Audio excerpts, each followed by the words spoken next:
Hi, my name is Kim Keys, and today is the 4th of July, and it also happens to be one day after Congress passed that so-called one big beautiful bill where it's going to make drastic cuts to social programs like Medicaid, and they have provisions where state governments cannot regulate AI for the next 10 years.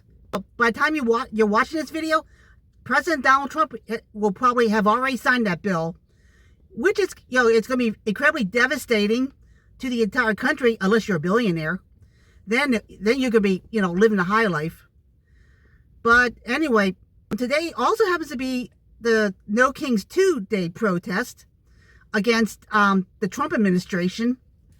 And, it was kind of, even though the protest was planned weeks in advance, it's kind of perfect timing because it's coming, right at the same time as the passage of that one big beautiful bill. So anyway, I'm in Greenbelt, Maryland. They're going to have a rally and a march at 10 a.m. mainly because it's going to be very hot today. So that's why they're having an early morning protest. So anyway, I'm pretty much ready, and I even got my American flag for the occasion. Woohoo!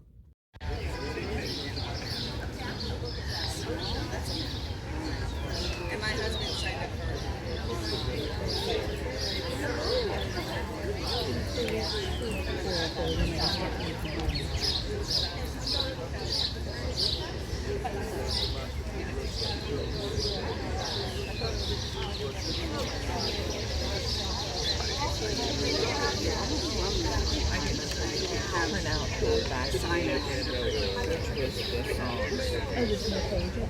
There's one more page of songs.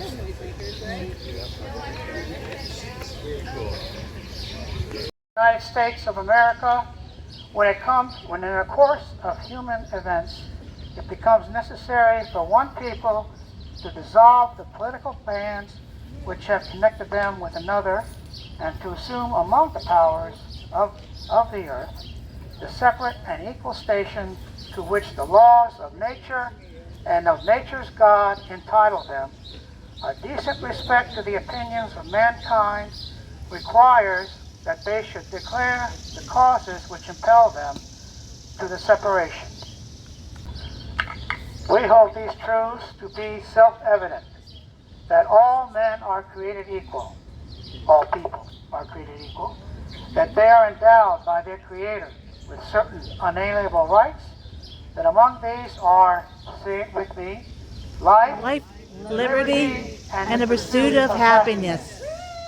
That to secure these rights, governments are instituted among men, people, deriving their just powers from the consent of the governed.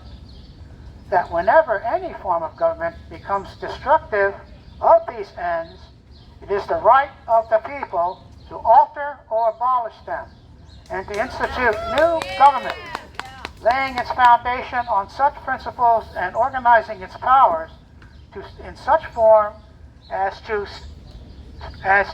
them shall seem most likely to affect their safety and happiness.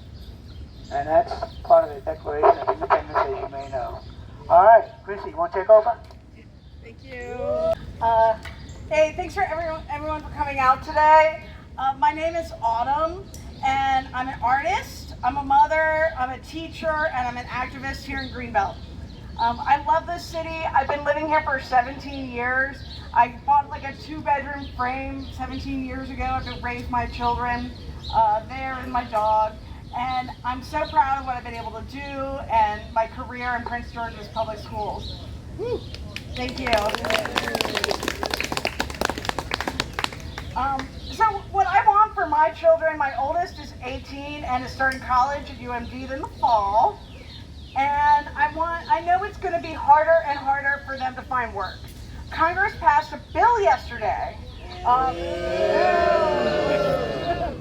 And many things were in that bill. It was 1,000 pages long, but among it was like restrictions on passing laws to regulate AI. This is one thing that we probably have a problem with, but I love technology. I use AI, but I'm not ignorant to the fact that AI can do what I do, what I went to college for free. So what's going to stop a corporation from replacing me with technology? What's going to stop like corporations from just like using machines and AI, doing everything that we do 24 hours a day and just do it for free, right? So we want tech to work for us. If we have tech working for us, like maybe I could have, yeah, AI can do my job and then I can have a 4-day work week. Or I can have like universal base pay or something. And so we can imagine a society where like we benefit from technology, but it's not going to be like that if we have a Congress and a president that's going to pass bills that's not going to regulate how corporations use technology. And so I have several Greenbelters like John, like my friends Diana and Jason, and just several people in the community that we've been getting together and talking about the ways that this government has been affecting us and what we can do to imagine like a better society for Greenbelt. And we've been having discussions, not just about AI, but Medicaid, healthcare, and education, housing, inflation, and what do we want to see Greenbelt look like? And basically, we know that the Trump administration has been just throwing us under the bus.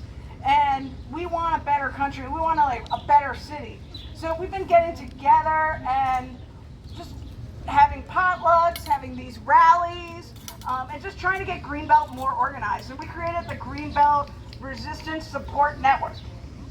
All right. So on that chant sheet, there's a signal group, and you can use that QR code to download Signal and join our Signal group, just to know like everything that we're doing. If you want to be more involved, talk to John, talk to me. I don't know if anyone else wants to volunteer to be a point person, but there's several people in our group that has been trying to think about like what could we do to like push Greenbelt to be the community that we want to see, and just get organized in this moment. So anyways, thank you for coming. We hope to keep doing rallies. We hope to keep protesting. So thank you all for being here. Okay. We also want to highlight Frankie Fritz. He's working to be part of the city council, and he's like the socialist democratic candidate for city council. Ooh. Hi, yes, everyone. My name is Frankie Santos Fritz. I live here in Greenbelt. I'm so happy to count myself as a member of GHI, a member of the food co-op, and just so excited to be part of this beautiful community that is taking the 4th of July to its truest meaning, which is exercising our rights. Our rights are nothing if we don't fight for them. They are meaningless unless we struggle to make sure that every generation benefits from the institutions, from Social Security, from Medicare, from the NIH, from NASA, all of these institutions that keep our society going. Those were fought for and built over years of struggle, and it is our responsibility to make sure that those exist for the next generation to benefit from too. And people ask me why I'm running for city council. It's because I'm not sure where the country's going to be in 2 more years, right? I would happily run off and enjoy my early 30s, but the state of the country being what it is, I want to make sure that we are actually passing along the basic democracy to our young people in the next generation, and that we're bringing everyone to the table. So I have a couple of things I just want to say, but I'll start off by just starting by reminding folks that we are on native land. This is the land of the Piscataway Indian Nation and the Piscataway Conoy tribe. Their historic capital was actually here in Prince George's County. It was Moyon, which was what was now called Accokeek. It is in the shadow of Mount Vernon. And it's important that we remember that history too, that there was a time before the United States and that people did live here and have communities and kinship networks before then, and that we want to make sure here in the city of Greenbelt we're always uplifting that history.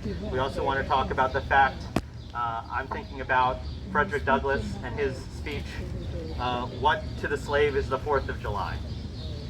Remember that we can't just measure American history by our successes, but we have to measure American history by our failures, our shortcomings, and talk about restitution and reparation for the harms that we have done.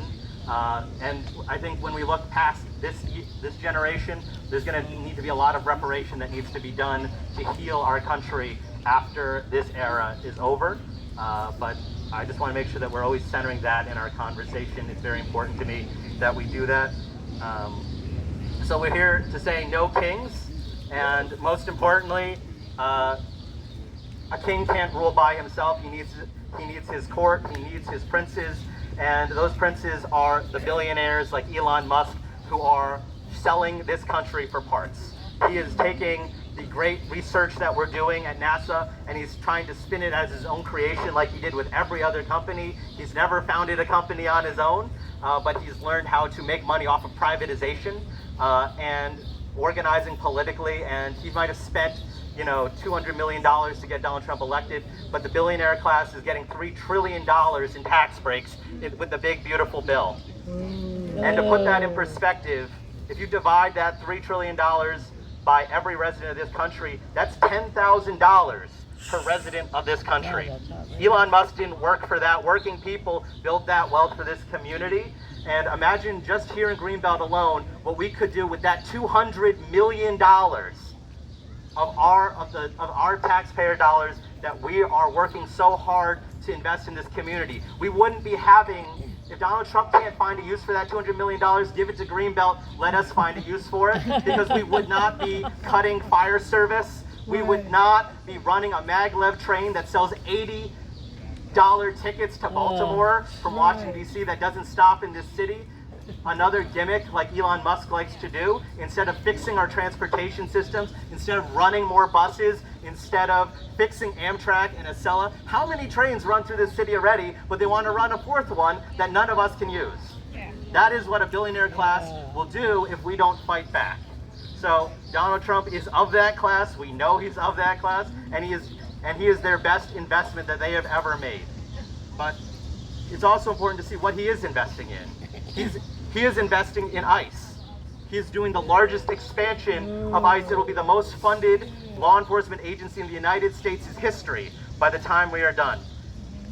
Those are Gestapo forces that are kidnapping our neighbors like Kilmar Abrego Garcia, a father in Beltsville. And then after he kidnaps our neighbors, he then tarnishes them, and even though, unlike him, that person was never charged of a crime, much less convicted, he will tarnish you, he will say every mean thing about you, he will drag up every part of your history. When this is a person, a working father of 3 children, a union worker who actually knows how to help build things rather than destroy, and he sees that as the threat to our country, that he wants to spend millions of dollars in court trying to deport that person and put them in a torture camp in El Salvador. That is what they will continue to do if they can continue to divide us up by our nationality, by our sexuality, by our gender orientation, as he is trying to do. And we won't let him, because here in Greenbelt, we want to build a city that's big enough for all of us. That's where every single person can thrive. And I'm not just saying we raise the pride flag, that's important, but you can actually get the reproductive care you need. You have access to abortion. You have access to gender-affirming care and sexual and reproductive care, because health care is a human right. And we believe that here in Greenbelt, and we're going to fight to make that a reality for all of our residents so everyone can thrive here. We're not going to be caught up in the fear and hatred and division of this regime. We're going to move beyond it. We are going to work together. We're not going to do what he's doing, which is increasing the defense budget while he cuts the NIH. He is investing in death and ethnic cleansing and genocide around the world, and it must stop. It must stop. Imagine if we put this creative potential that we all have. We have some of the smartest people in the world right here in Greenbelt. My neighbor is a rocket scientist. I have a BA in history that took me 8 years to finish. It's a little intimidating. But imagine if we used these tools to help people and not hurt them. Imagine what you could do, and that's what democracy is about. Imagine what you can do with $3.5 trillion to make this country a better place. That is what we're organizing for. And I will just say that monarchy is not the enemy of democracy. Apathy is the enemy of democracy. We would have no king if we had an engaged democracy. Until we get all of our neighbors engaged in the democratic process, being part of that vision for a society, not just stopping the bad stuff, but what we can do, we can create together. That is the vision of what a democracy is all about. We need to get back to that spirit. That's why I'm running for Greenbelt City Council. Here in the city of Greenbelt, only 1 in 6 of our residents vote in our city council election. 1 in 6. That's not that the other 5 out of 6 don't have problems, because I'm talking to them out on the doors. I'm talking to them, you know, as landlords get tax breaks from the Trump administration, they're not going to pass that along to the renters over in Franklin Park who have rodents and haven't had their air conditioning out during a heat wave. And as we're gutting the Inflation Reduction Act and the very little that we had started to do when it comes to fighting climate change, we have neighbors who don't have air conditioning in their own homes. And it's very hard to get someone to care about climate change tomorrow when they can't get cooling in their house today for their children that have asthma, or there are rodents nipping at their heels. Imagine if we mandated those landlords to use any of that money that they're getting through these tax breaks to actually put it towards their tenants first. That's the society that we can build together when we organize. So, once again, democracy, my biggest fear is not monarchy, it is apathy. Because if we are engaged, if we are working together, I know there is so much we can accomplish, because we've already done it here in the city of Greenbelt. In the 1950s, this was public housing that was up for privatization. They hated Greenbelt. The Republicans said it's a communist plot, you know, to take over Washington, D.C. So they would do anything they can to privatize this city. And, you know, it would have been very possible to get another predatory landlord to come in here, jack up the rents, don't do any maintenance, and just make money off of this city, and it would continue, it would decline, and it would, you know, just be a forgotten footnote in history. But what the city did was one of the most amazing things, and one of the reasons why I'm most proud to live in Greenbelt, is the city came together, and they said, we are going to buy this city as a cooperative, and we're going to run it together. So Greenbelt is part of that long-running 80-year experiment that still lives on today, that we can run our society democratically, that democracy works. We don't need billionaires, we don't need princes, we don't need kings. We can rule ourselves and have one of the greatest thriving communities in all of Prince George's County and in Maryland. I could not be more proud to live here because of that history. That's the history that we're going to continue to uplift every single day. We're going to get out, we're going to talk to our neighbors, we're going to get organized to make sure that we have that society that we deserve, that everyone will want to vote for next year and in the future. Thank you so much. And I just want to start, I want to do one chant before we go. I'm thinking about Kilmar Abrego Garcia, his wife Jennifer, their 3 children. And I'm going to say, it's a call and response. So I'm going to say down, down. And you're going to say with deportation, down, down. With deportation. Up, up with liberation. All right? Down, down. With deportation. Up, up. With liberation. Down, down. With deportation. Up, up. With liberation. Down, down. With deportation. Up, up. With liberation. Down, down. With deportation. Up, up. With liberation. Down, down. With deportation. Up, up. With liberation. For Trump, one more time. Let him hear you, all right? Down, down. With deportation. Up, up. With liberation. Down, down. With deportation. Up, up. With liberation. Thank you so much. Thank you, Greenbelt. I love you all. Let's do this.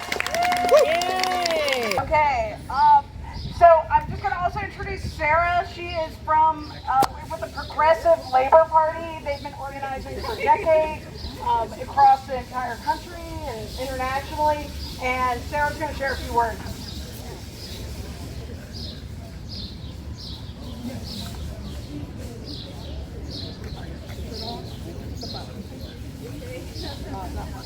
Is it on now? Okay. Hi, I'm Sarah Harper. I'm a member of Progressive Labor Party. We're a revolutionary communist party that's international in over 20 countries.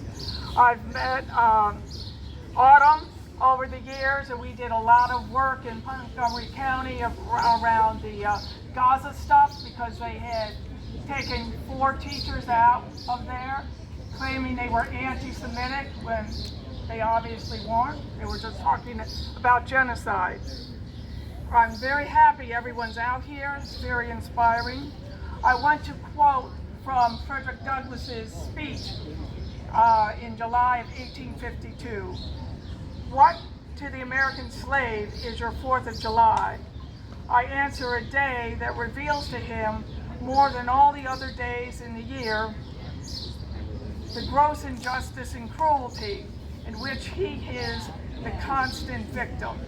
To him, your celebration is a sham, your boasted liberty an unholy license, your national greatness swelling vanity, your sounds of rejoicing are empty and heartless, your denunciations of tyrants, brass-fronted impudence, your shouts of liberty and equality belie mockery, your prayers and hymns, your religious parade and solemnity are to him mere bombast, fraud, deception, impiety, and hypocrisy, a thin veil to cover up crimes which would disgrace a nation of savages. There is not a nation on earth guilty of practices more shocking and bloody than are the people of these United States at this very hour. Go where you may, look at all of the different countries, South America, etc. Search, and then take their tasks and put it around the United States. And those facts will show you that America reigns without a rival. But it is still true today. The U.S. is the only country that put U.S. atomic bombs on the Nagasaki and Hiroshima. No other country did that. This system is based on profits, bosses, the 1%, the ruling class, need racism, sexism, and religion to divide us. This is necessary so that we won't organize and overthrow the capitalist system in the next revolution. All right. Democrats and Republicans are all the same. We can see that with all of these shenanigans they've been doing. Although few of us work in factories, we are all workers. We are wage slaves. When we replace it with, what do we replace it with? We replace it with communism. Communism, where wages are abolished. Workers work collectively. We run everything. We all have the skills to do that. We all know that the bosses don't know how to do anything. But we know how to do everything on our jobs. We take our sadness. Oh, I messed the part up. We are bleeding for the atrocities that are committed on our sisters and brothers in Haiti, Gaza, and Sudan. And we channel that sadness into anger to fight back. As Mother Jones said, don't mourn, organize. Dare to struggle, dare to win. Thank you. Thank you. Stand up, fight back. Stand up, fight back.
Fantastic.